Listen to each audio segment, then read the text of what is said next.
औज़ुबिल्लाहिमिनश्शैतानिर्रजीम बिस्मिल्लाहिर्रहमानिर्रहीम। शुरू अल्लाह के नाम से जो निहायत मेहरबान और रहम करने वाला है।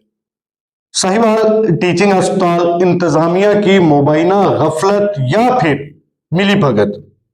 साहिवाल टीचिंग अस्पताल का 3 अरब 58 करोड़ रुपए का मंसूबा 9 अरब 31 करोड़ तक जा पहुंचा। जिम्मेदार कौन?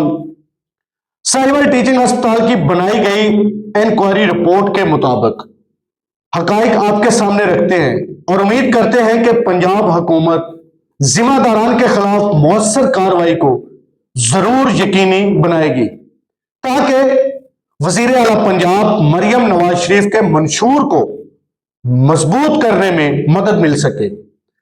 आला सतह की इंक्वायरी टीम ने अपनी रिपोर्ट जारी कर दी है, तो इस पर आज के इस व्लॉग में मैं आपको बताऊंगा कि साहिवाल अस्पताल की इंक्वायरी रिपोर्ट के मुताबिक अस्पताल का मंसूबा जिसकी इब्तदाई लागत थी 3 अरब 58 करोड़ रुपए, लेकिन चंद ही सालों बाद वही मंसूबा बढ़कर 9 अरब 31 करोड़ रुपए तक पहुंच जाता है और इसके बावजूद लॉन्ड्री और CSSD जैसे बुनियादी निजाम 8 साल तक फाल नहीं हो पाते। आखिर ऐसा क्यों हुआ? क्या यह तकनीकी मसला था या इंतजामी गफलत या फिर निजामी कमजोरी? वाज़ेह कर दूं कि इस वीडियो में बयान की जाने वाली तमाम मालूमात आला सतह की इंक्वायरी रिपोर्ट पर मबनी है।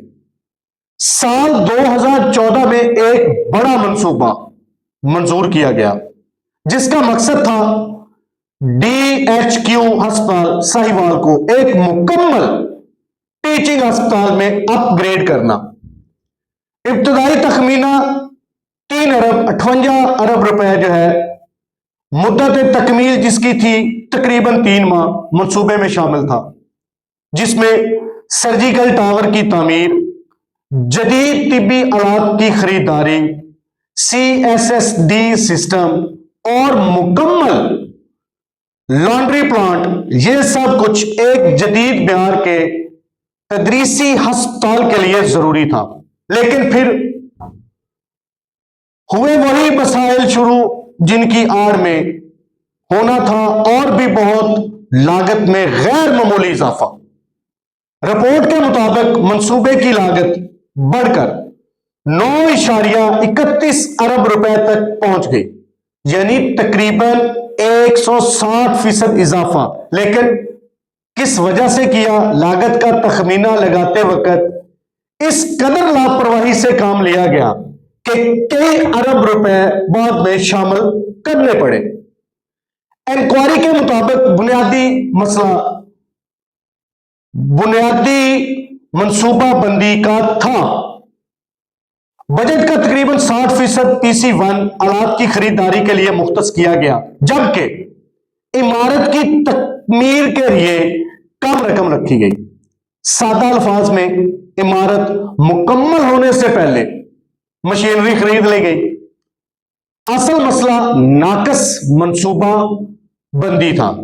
रिपोर्ट में कहा गया है कि मंसूबे की नाकस मंसूबा बंदी पहले क्या होना चाहिए था? इमारत मुकम्मल होनी चाहिए थी, उसके बाद मशीनरी की तनसीब। लेकिन यहां क्या हुआ? उल्टा ही हो गया सब कुछ। खरीदारी पहले, तनसीब बाद में, जबकि जगह ही तैयार नहीं थी। नतीजा क्या निकला? कीमती मशीनरी गोदामों और गैर मुनासिब जगहों पर रखी रही। साल गुजरते गए, सिस्टम फाल ना हो सका। लॉन्ड्री और CSSD क्यों गैर फाल रहे? रिपोर्ट के मुताबिक गैस कनेक्शन नहीं था, कुछ आलात नामुकम्मल थे, कंट्रैक्ट के मुताबिक जनरेटर फराहम नहीं किए गए। बाद में चीन साख्ता जनरेटर फराहम किए गए, जबकि मुआहदे में UK साख्त दर्ज था سب سے اہم بات، بورڈ آف مینجمنٹ نے نومبر 2022 میں فیصلہ کیا کہ لانڈری سسٹم کو ڈیزل پر چلایا جائے، لیکن اس فیصلے پر عمل درآمد نہیں کیا گیا۔ اس کا نتیجہ کیا نکلا کہ لانڈری سورس آؤٹ سروس ہوتی رہی۔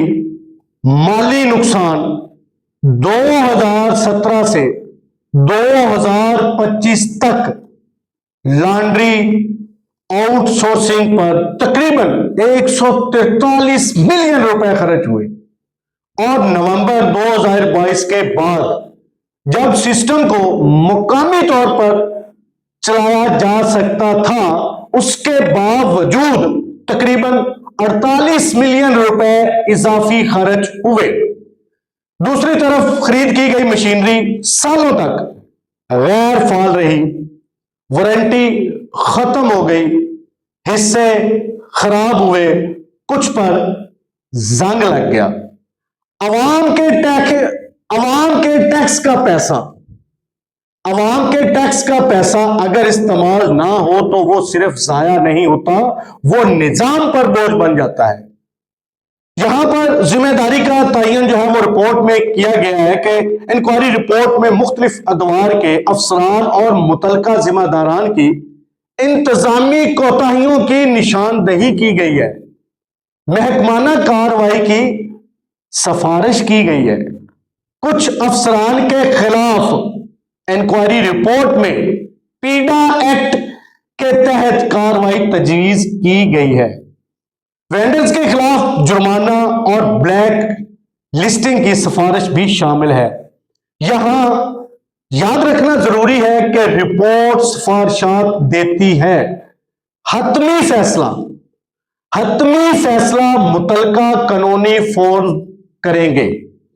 مثبت پیش رفت اس میں اب ایک اہم اور مثبت پہلو بھی رپورٹ میں دیکھنے میں آیا ہے۔